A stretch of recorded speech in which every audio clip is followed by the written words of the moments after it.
E cá estamos nós na conversa número 200.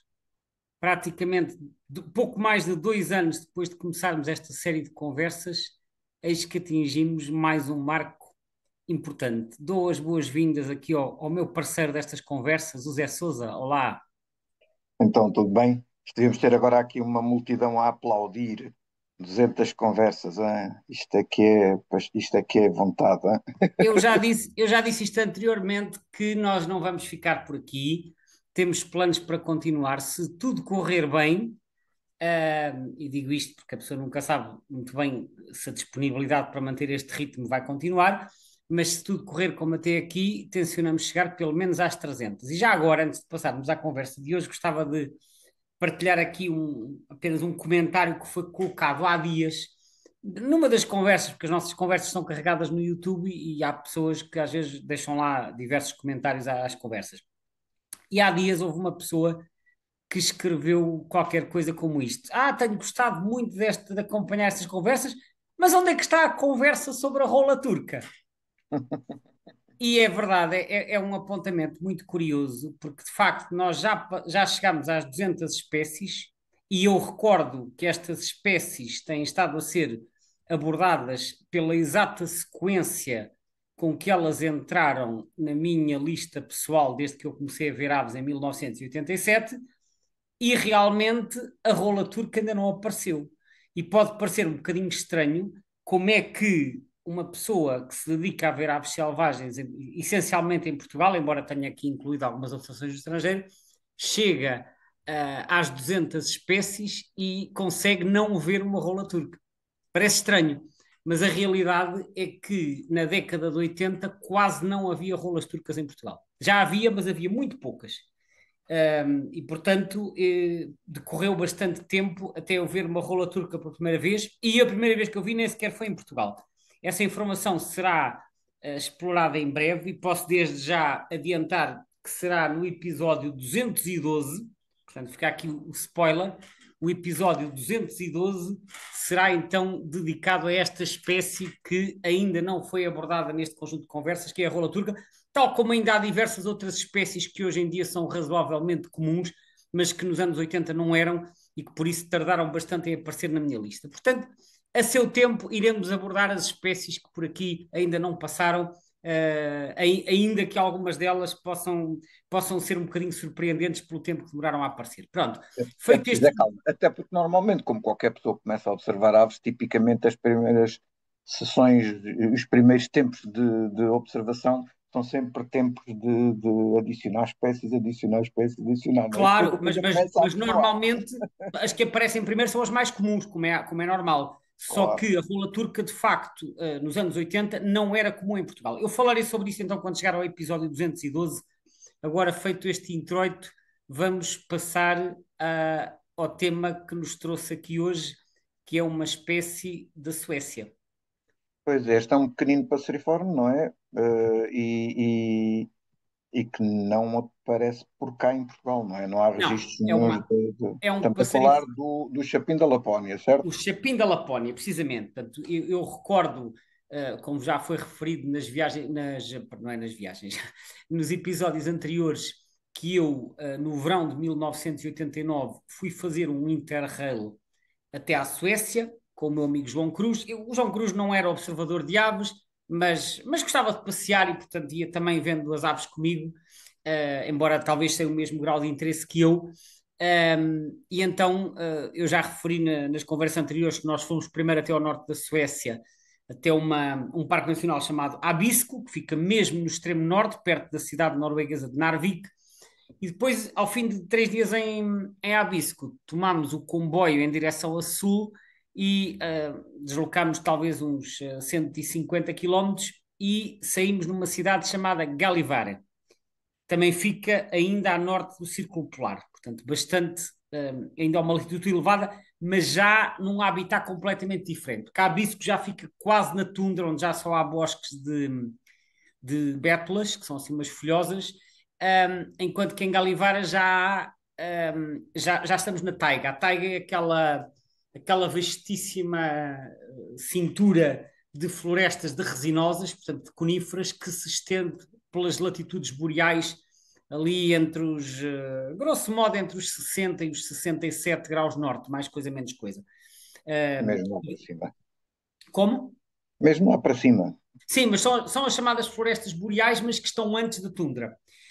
E porquê é que eu Uhum. parei em Galivara? Bom, é assim, aquilo era um bocado no meio das florestas, eu tinha atravessado essa zona quando ia para cima, era um sítio onde o comboio parava, porque eu não tinha carro, ia de comboio, portanto estava um bocadinho dependente dos sítios onde houvesse comboio, e pensei, aqui é capaz de se conseguir ver umas aves.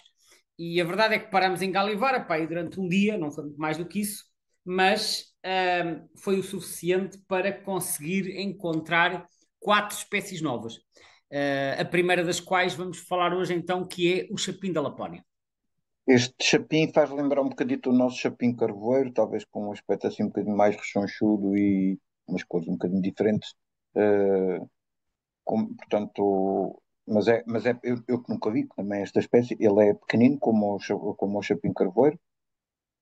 Sim, é um chapim, ele tem algumas semelhanças com o chapim carvoeiro no facto de ter, portanto, o barrete escuro, também o babete escuro, embora não seja bem preto, não é tão preto, é mais assim para o acastanhado, e tem as faces brancas também.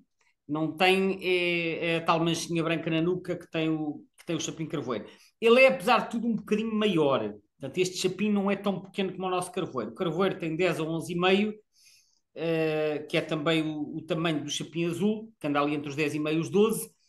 O da Lapónia tem 12,5 a 14, portanto já é um chapim um bocadinho maior. Não tão grande como o chapim real, que o chapim real tem 13,5 a 15, mas portanto, em termos de tamanho, está ali intermédio entre o chapim carvoeiro e o chapim real. E de resto, portanto, como eu já referi, barrete castanho, babete também castanho, faces brancas e depois por baixo é assim de tons bege e no dorso também é castanhado. Ele tem então uma distribuição boreal, distribui-se pela taiga europeia e siberiana, e isto é uma particularidade desta espécie, ocorre nos Estados Unidos e no Canadá.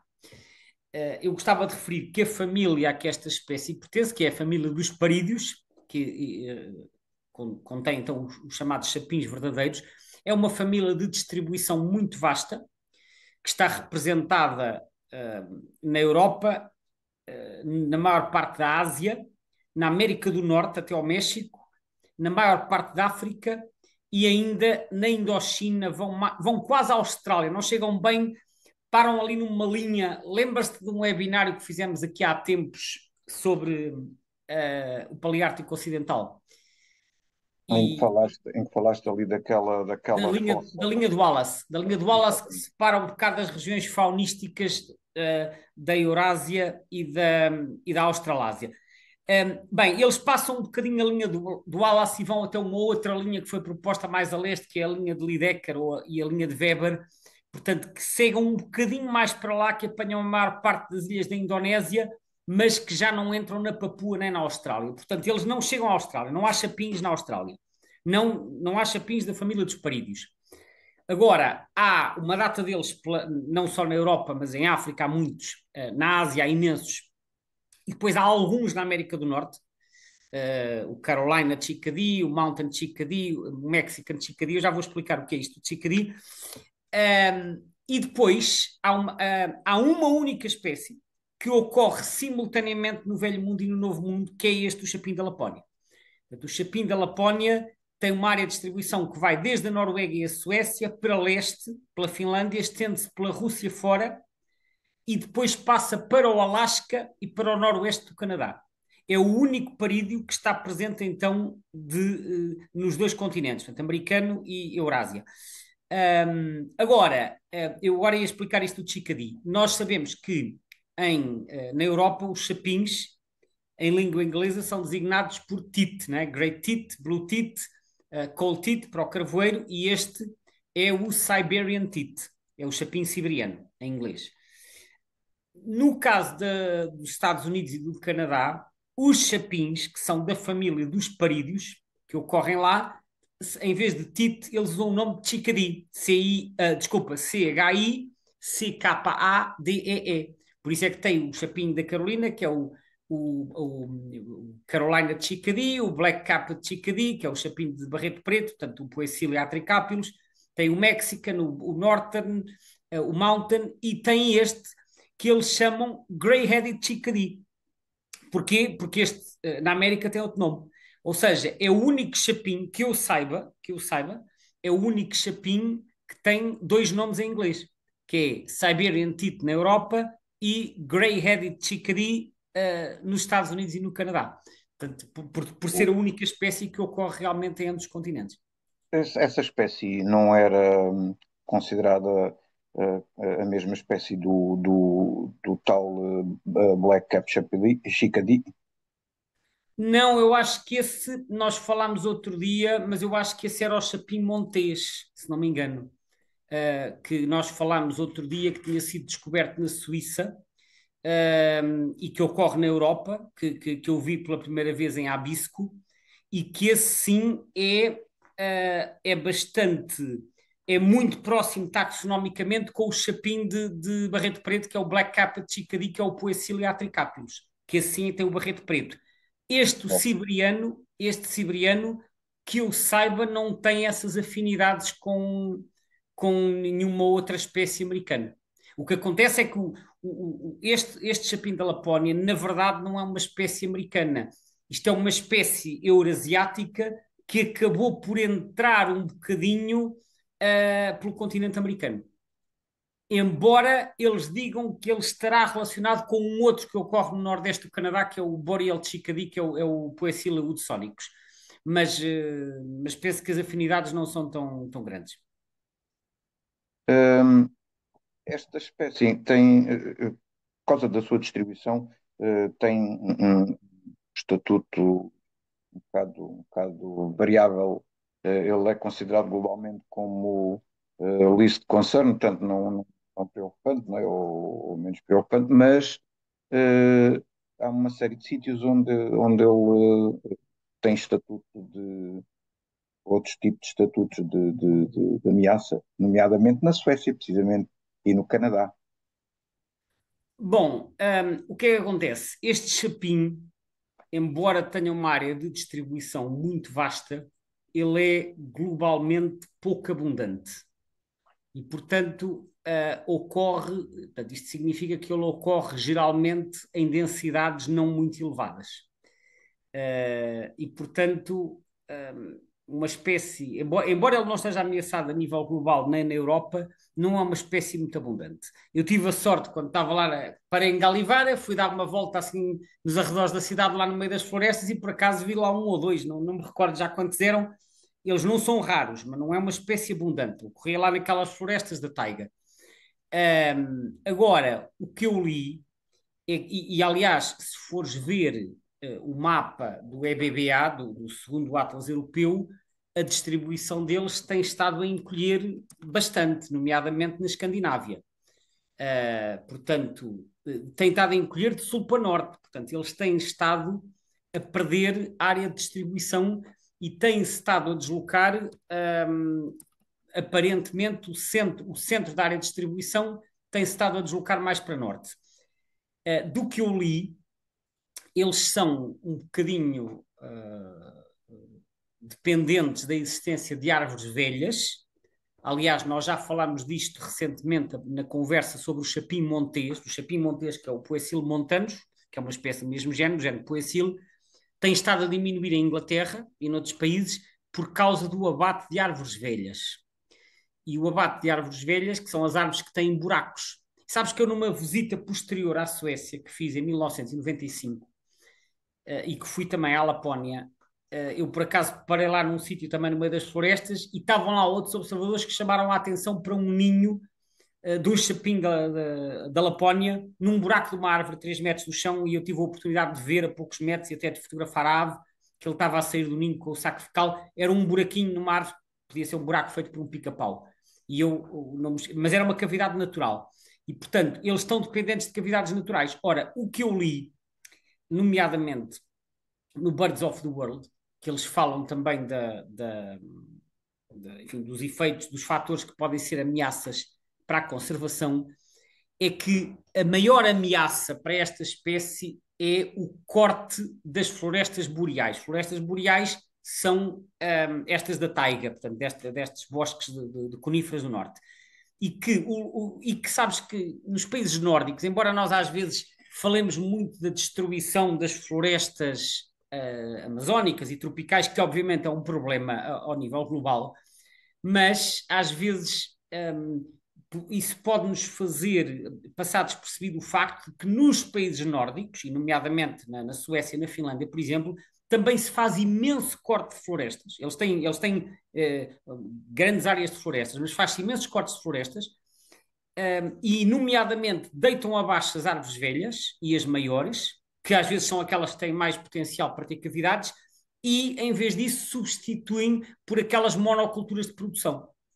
Ou seja, nós falamos cá muito das monoculturas que nós temos cá, de pinheiros e eucaliptos, e é verdade que isso também são habitats mais pobres, mas nesses países mais do norte também há este problema de cortarem florestas, enfim, com uma estrutura mais diversificada para criarem monoculturas. E essas monoculturas, que são muito mais, são menos biodiversas e têm menos cavidades, porque são árvores mais novas, acabam por afetar negativamente estas espécies, como é o caso do chapim da Lapónia, que dependem das árvores com existências de cavidades. Portanto, este é um dos fatores que está apontado como sendo potencialmente adverso para esta espécie. E talvez por causa disso a espécie considera-se que está a diminuir por causa de perda de habitat, e está, como disse, vê-se muito bem no mapa do Atlas Europeu que todo o sul da Noruega e o centro da Suécia e o sul da Finlândia a espécie praticamente desapareceu. E, portanto, agora a mancha da ocorrência está centrada na parte norte da Suécia e da Finlândia. Pois, e no Canadá, não tenho aqui acesso propriamente a mapas para ver isto, mas li aqui uma referência de que o, digamos, esta espécie tinha uma distribuição que basicamente apanhava todos os territórios do noroeste do Canadá, e que basicamente agora só o conseguem ver no Yukon. Ou seja, também levou ali uma talhada significativa, e isto supostamente desde o ano 2000 até agora. Portanto, Claro, repara, e atenção, este problema nos países nórdicos da Europa, este problema da destruição de florestas, já vem descrito desde há várias décadas, não é um problema que tenha sido identificado só agora. Agora, no Canadá também há muita indústria de produção de madeira e, portanto, há muitas florestas que também são geridas como sendo florestas de produção. Ou seja, dito de outra maneira, o facto de ter vastíssimas áreas de bosques de coníferas, e tem, esses países do norte têm todos muito, não é sinónimo de serem florestas naturais, porque em muitos casos não são. São monoculturas de produção.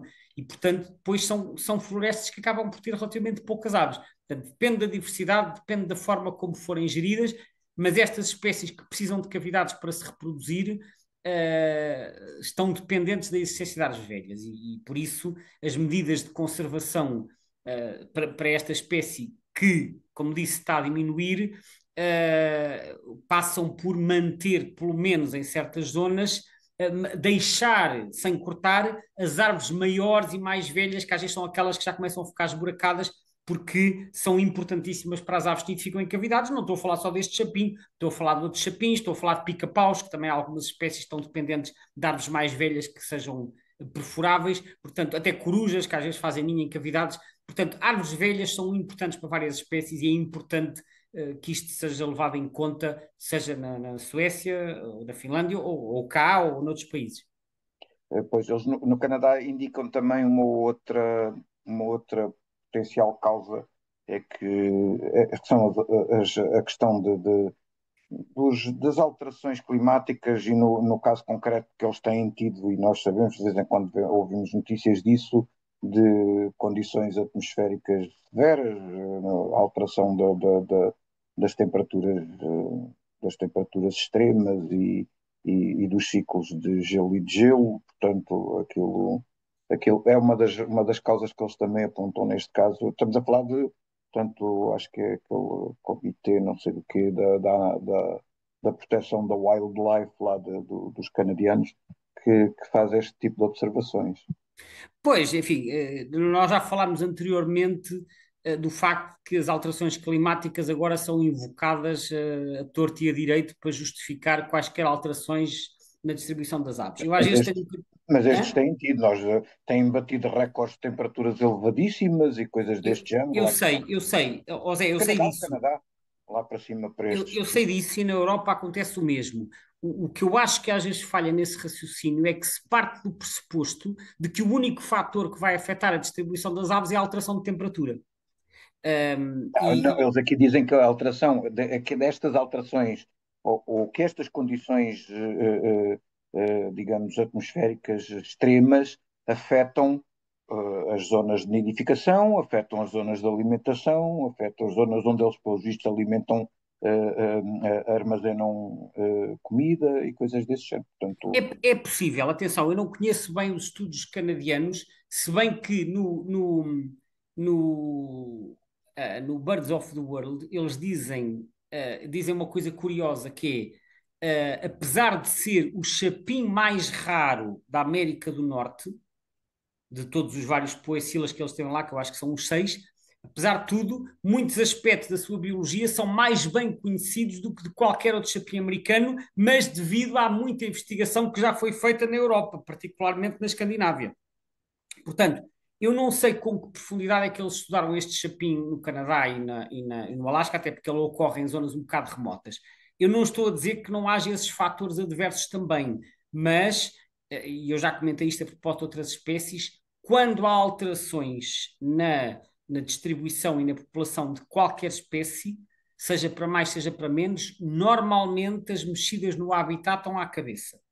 E se o habitat ficar intocado e o alimento continua disponível, normalmente as alterações não são bruscas. Não quer dizer que não haja outros fatores em jogo.